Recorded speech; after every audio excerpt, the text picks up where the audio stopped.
Well, good morning, guys. We are working on the side plates that go on for the adjustment up and down on the knurling tool. I think this is part 4. So I've already got my first piece set up in here. We start off with 2 pieces of stock just like this.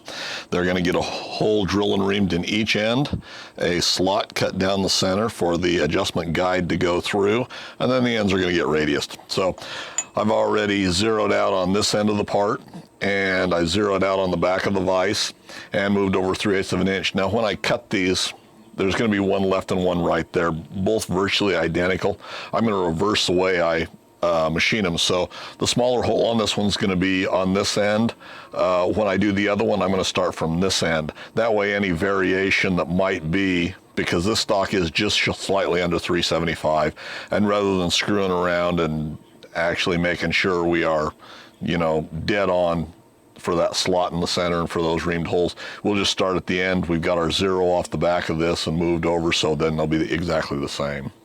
So we've already zeroed here, we've centered it up, and we've moved down for our first hole, which, since this is 3/4 inch stock, is going to be 3/8 of an inch, puts us in the middle. So that's where we are. And let's just start off. This is going to be a 1/4 inch hole on this end, so let's actually start a couple sizes behind this and just do them one at a time. We'll step up to the next size underneath our 1/4 inch, and we're just using fractional sizes here, and then we'll go ahead and ream it.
Now, after doing the side plates, we know that this 1/4 inch reamer wants to cut just a little bit heavier or a little bit larger with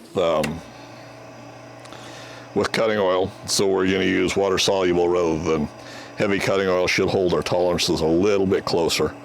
Running pin gauges through our last, in our side plates, we ended up with a 252. So I'm still happy with that. That's plenty close enough for what we're doing here. But slow this down a little bit. What's that look like? Yeah, I think we'll run there. But since we're using water-soluble cutting oil or cutting fluid, why it'll hold our tolerances a little bit closer. We'll get a little smaller hole.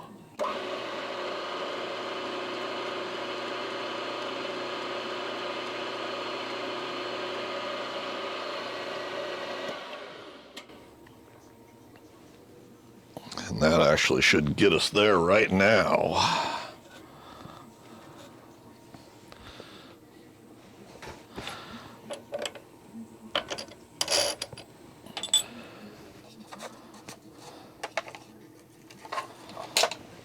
So if we reach into our little pocket after we wipe our hands off a little bit here,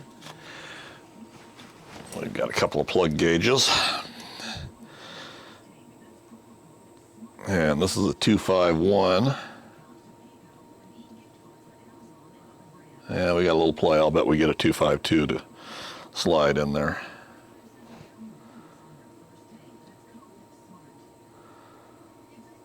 That feels pretty good. Let me grab a 253, but I'll bet it won't go. I hope it won't go. And this is a 253. Yeah, it doesn't even want to start. So that's where we're at. I'm pretty happy with that. That'll work just fine. Let's go up to our larger hole, which is a 3/8 hole. Now we also know that from past experience looking at building the side plates, that this 3745 cuts a little bit undersized. So what we'll do is we'll use a heavy cutting oil on it and see if we can get a little bit larger hole out of it. There again, doesn't really matter. It's all fitted to the bushings, so it won't make a bit of difference in reality, other than the fact that we want it to be close as we can get it. So this one, now let's start off about here.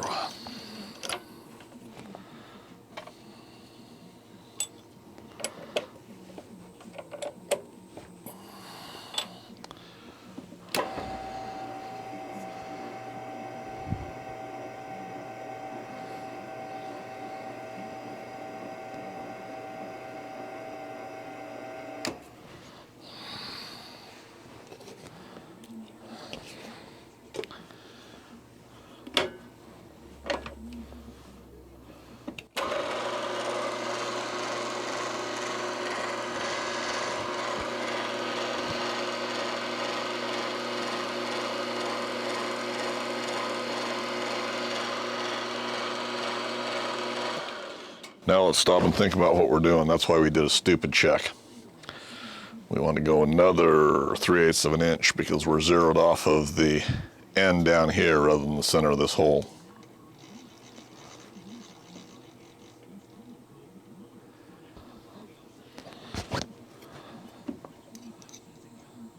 That looks better to me.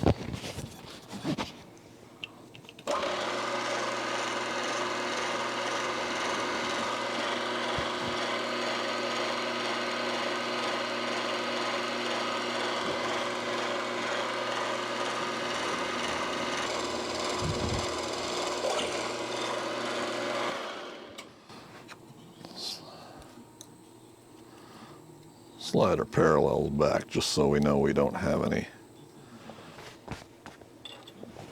scarf marks on them.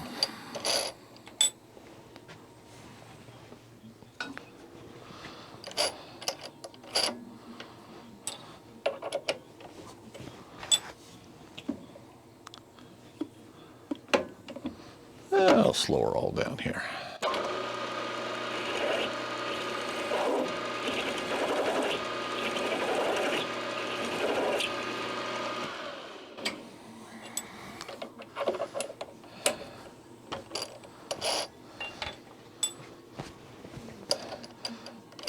And then one undersized.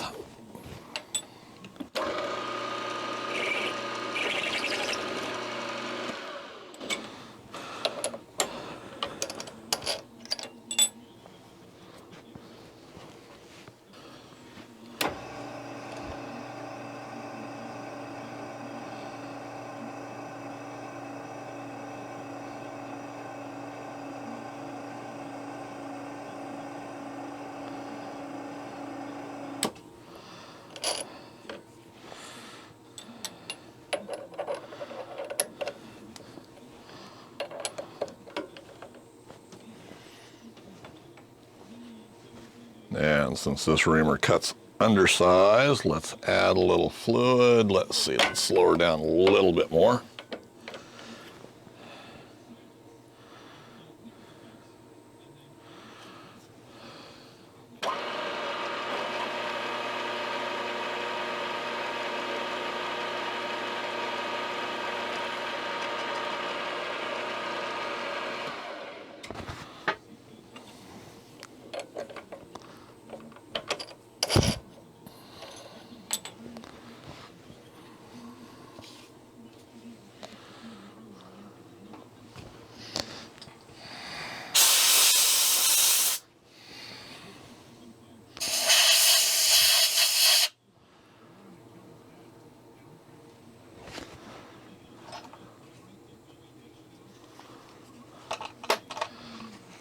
All right, let me grab a couple of plug gauges there. Here's a 374. Oh, that's a tight one there. 375 is not going to start.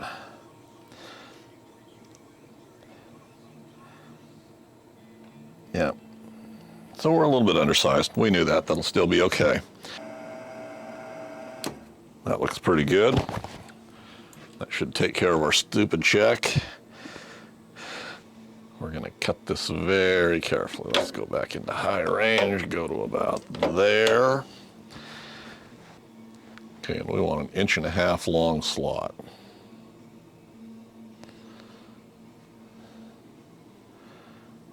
I think we'll just use a little oily oil here.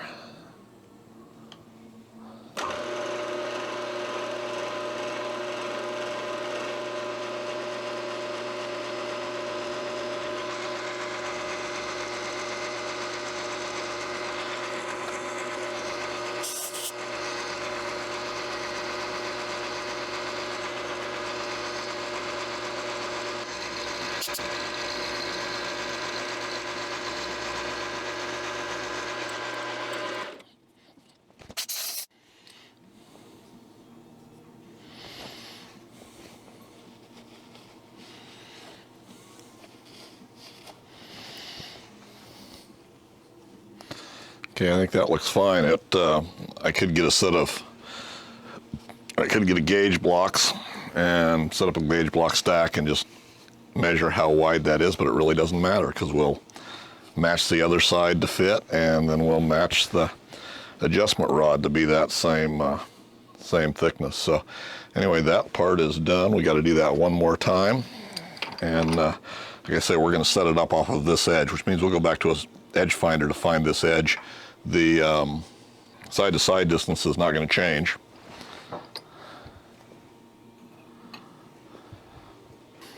We'll have to go back and deburr it. This is the way it looks so far. Deburr this edge, deburr the back sides, actually deburr the front too, and then we'll go back and run our radiuses, but I'm going to go ahead and cut the other one. I'll set them exactly the same way, except like I say, we'll take our edge off of this end and work in reverse. Well, we've got both our pieces cut. I've already cut the first radius, and of course they'll be hand fitting for these at the end, but got my little index post in the center. Come on, get on there. That sits on there just like that. I put one clamp on that side and one clamp on this side.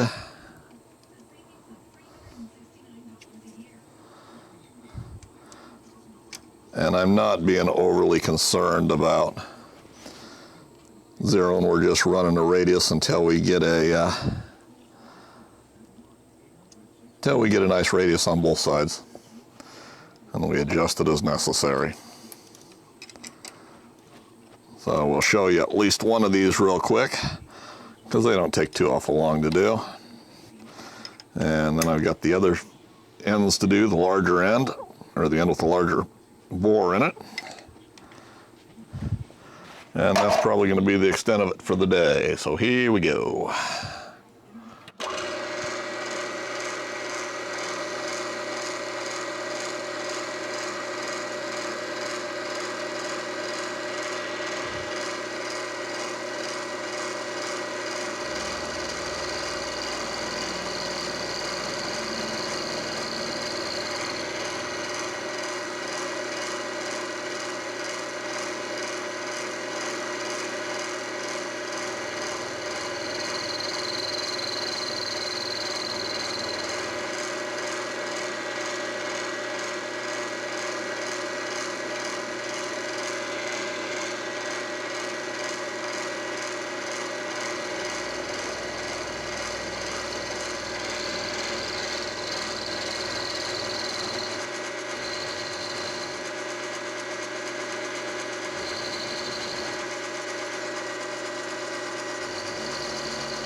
just like that. I think I'm less and less impressed with this little rotary table, but you know, I've got it. I guess I'm going to say I'm kind of stuck with it for the moment. I will probably continue to make some improvements to it. When I add a surface grinder to the shop, parts of this will go to the surface grinder, and I think that will help the majority of it.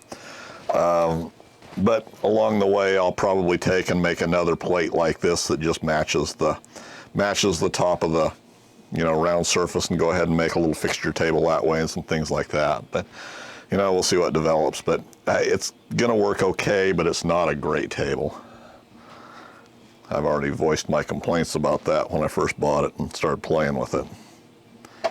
Okay, I'm gonna finish up the other one, and then we'll go back over to the bench and we'll look over these after I've deburred them a little bit. Well, we're back here at the bench again, and I've already deburred one.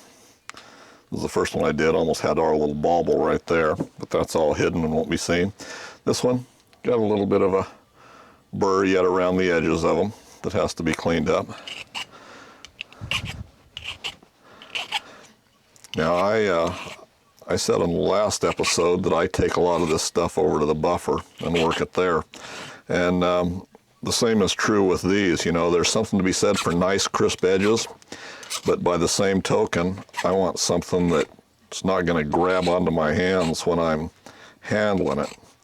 So just a light run across the buffer, smooths them down a little bit, takes off those sharp edges, about the same as you'd get if you were tumbling something, and gives you something that's nice to hold on to. Now see, these, those are a nice crisp edge, but they kind of grab the skin a little bit.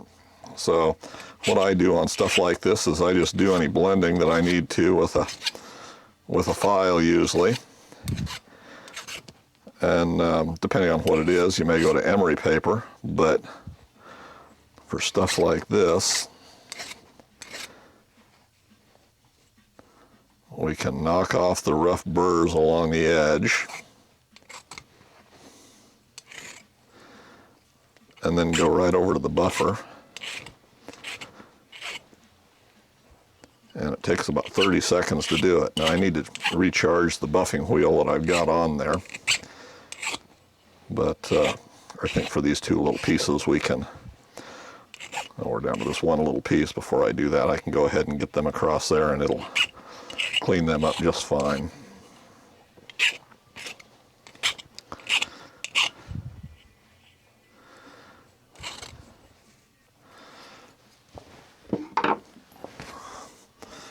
Okay, if we look at it now, we can see our little edges where they meet.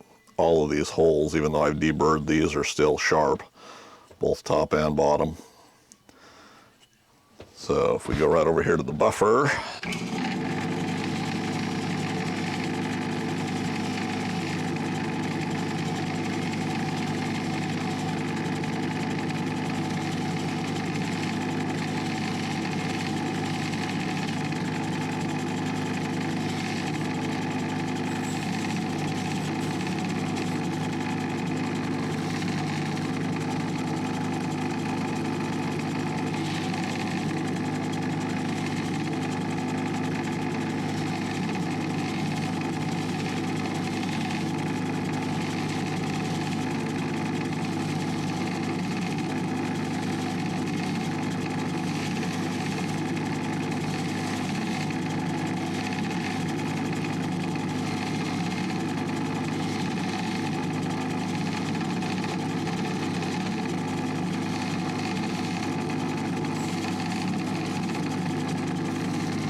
these will still get fitted down a little bit more, but now we've got nice smooth edges, not going to grab you, not going to catch you.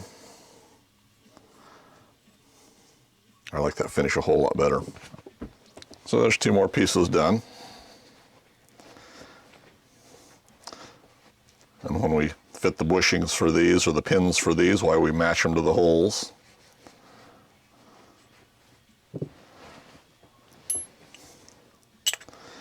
They should line up just right there, which they do. Yeah. So there we go. And those, when they're assembled, fit in on either side just like this. We got our adjustment knob for tension up on top there, and then our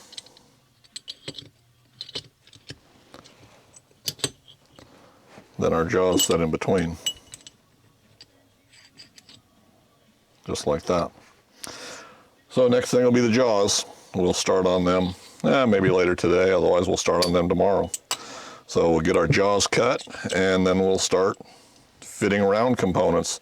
I think, I don't know if I'll pull the rotary table or not yet. I won't yet until we get the arms done at least. The only other thing that should have to go on the rotary table is the locks for the pins that hold the knurls in. That's made out of this material. And I'm not going to worry about that on the rotary table. So once I get the arms cut, then we can break the rotary table down and clean up the middle a little bit better. Recenter a vise closer to the center where I like working it. Anyway, hopefully you find that a little bit interesting. Comment suggestions, leave them in the comment section for me below, guys. And thanks for taking the time to watch.